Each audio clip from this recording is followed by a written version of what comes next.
Putin's threat to kill Boris. I don't want to hurt you, but I can kill you with a missile. Apparently, Putin threatened to assassinate Boris Johnson in the run-up to the Ukrainian war. It emerged last night. It says the former prime minister said that the Russian leader had bragged it would take only a minute to kill him with a missile, after he warned to stay out of the Ukraine because he was about to strike and he wanted the British to stay out. He's made these threats before, and I mean, KGB, it's probably true. I think he's probably pretty good at killing people, and I think, you know, Boris is kind of an easy target, not going to run very fast. And security in this country is a bit lax. We've seen that in the past. So I don't know. I mean, the thing about Putin is he doesn't really make empty threats, does he? He kind of goes through with what he says he's going to go through. Well, he didn't.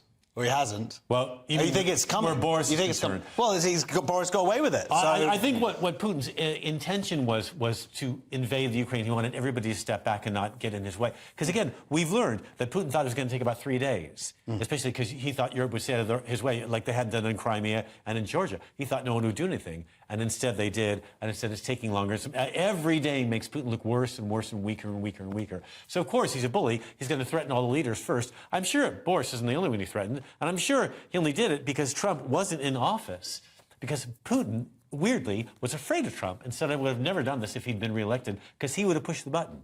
He had his trembling finger over the... I know that he would have gone through on his threat. And now, Trump is saying now, with his election campaign being announced, he is saying we're on the verge of a nuclear war. I'm telling you right now, we're on the verge of it. So he's using that threat as well. So you really think that Trump would have done more than Biden's done in terms of sending equipment and whatnot? When Trump was shown around the Pentagon famously by the generals when he was being vetted to run, when he and Hillary were the last two, when they're running against each other, Trump famously said, this was reported in the New York Times, when he was shown a country that the U.S. disagreed with, say North Korea, Trump said, can't we just nuke them?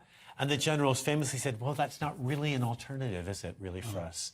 So Trump likes the idea of nuking people. Well, does he like the idea of nuking Russia, which there's arguments there that there's intelligence about connections and whatnot? Yeah, it's weird, isn't it? I think that Trump makes threats too, but I think with Trump, his threats are very immediate.